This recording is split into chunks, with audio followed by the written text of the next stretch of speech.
Yes, good day, a pleasant Sabbath to all. We're going to be doing a study this morning on the Holy Sabbath Day, the fourth commandment found in Exodus chapter 20 and from verses 8 to 11, where God commands us to keep the Sabbath day holy. And we're going to find out a little more this morning about the Sabbath and why the Sabbath is so special to God. And because we read in the book of Ezekiel chapter 20 and verse 12, and also in chapter 20 and verse 20 of the book of Ezekiel, we are told quite clearly that the Sabbath is a sign between God and his people, that his people may know that he is God, he is their God, and he is the one who sanctifies them. And that is very important, where Ezekiel sees the Sabbath or identifies the Sabbath as a sign from God, or a sign of God to his people. In the book of Genesis, in chapter 1, from verse 31, we read that God saw everything that he had made, and behold, it was very good. And the evening and the morning were the sixth day. And in chapter 2 and verse 1, we continue reading. It says, thus the heavens and the earth were finished, and all the host of them. So from Genesis chapter 1, verse 31, and reading on to chapter 2 of Genesis and verse 1, we see there that God created the world in the heavens and the earth in 6 days, and at the end of the sixth day, all his work of creation was accomplished at the end of 6 days. But we go on to read in Genesis chapter 2 and verse 2, where it says there, and on the seventh day God ended his work which he had made, and he rested on the seventh day from all his work which he had made. And we ask ourselves, is that a contradiction? Because we just read from Genesis chapter 1 verse 31, reading into Genesis chapter 2 and verse 1, that God ended his work on the sixth day. And now we are reading in Genesis 2, chapter 2 verse 2, that God actually ended his work on the seventh day. And we are saying this is no contradiction. God is an artist. He's the greatest artist of all artists. He's the creator, and he is the most creative being, the most creative person, the most creative force ever in existence. God is the master of creation, and he is all about creativity, and he is the great artist. And what we are seeing here is that, like an artist who paints a portrait, and after he paints all the elements of the portrait and paints that last stroke of paint on that portrait, he sits back and he takes a good look at his work, he assesses his work, and he says, yes, I'm satisfied, that's good. There's nothing that I can add or nothing that I can remove from the work that I just did that would make it better. It's at its best. I'm satisfied, that's good. So he's finished his work in that sense, because he has nothing that he can do to improve on his work. So he's satisfied that his work is finished. But you ask the question, is his work really finished?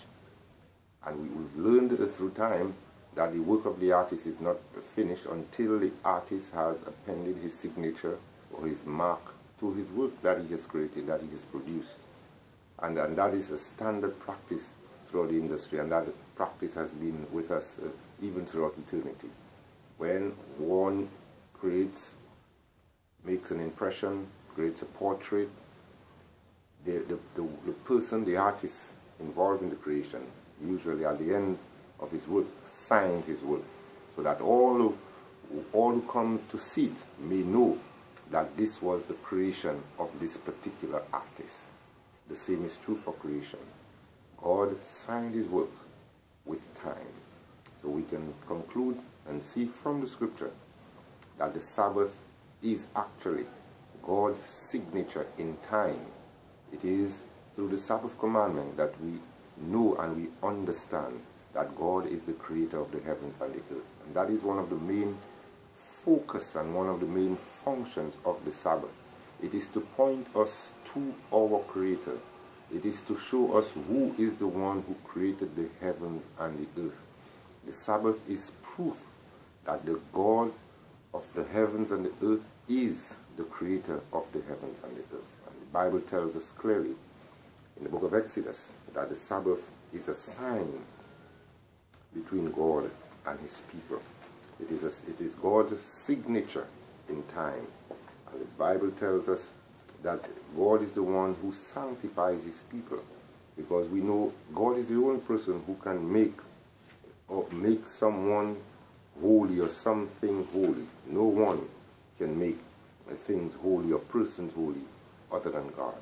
And God has placed his Sabbath there for us to know and for us to understand that he is the creator. So when we see people worshiping on the Sabbath day, which is the seventh day of the week, which is Saturday, not Sunday, but Saturday, when we see people worshiping on the Sabbath day, the true Sabbath, the biblical Sabbath day, we know that they're demonstrating to the world that they understand who their creator is. They understand who is the one who created the heavens and the earth and all that therein.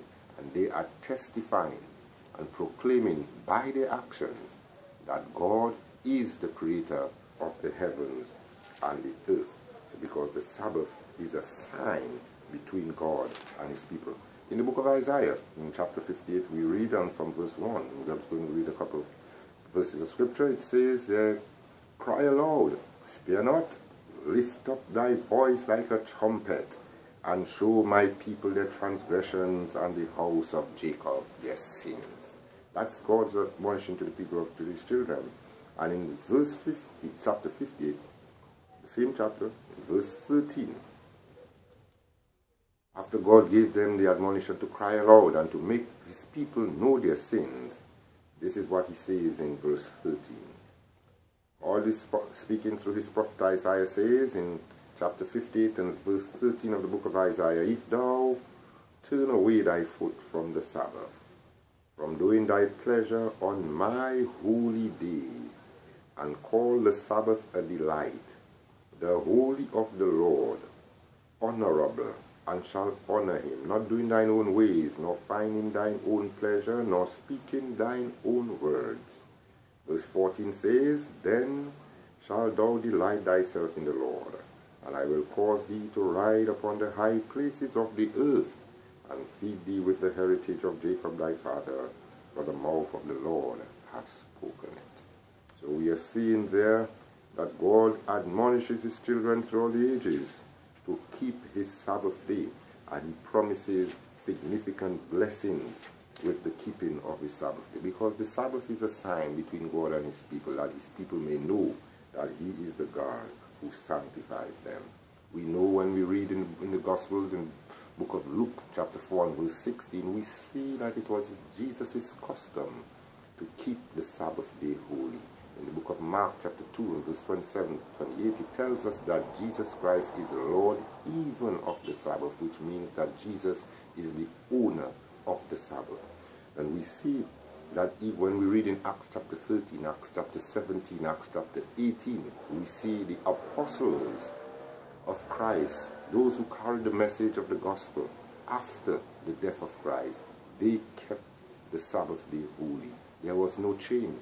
And we read in the book of Hebrews chapter 4 that Jesus is saying through his apostle Paul that if he had changed the Sabbath day, he would have told us. But because there is no change, there remaineth the Sabbath day, the keeping of the Sabbath day to the children of God. So we have to understand that the Bible is very clear with respect to the teaching of the Sabbath. It is throughout the Old Testament and the New Testament. And there is not one command of God that we should forsake or break his covenant. Actually, we were warned in the book of Daniel chapter 7 and verse 25 that the religious powers of the day, the powers that we refer to as the Antichrist, would seek to change the times and the laws of God. And when we take a look at the Sabbath law, which is the fourth commandment of God, it is actually the only law in his 10 commandments which refers to time.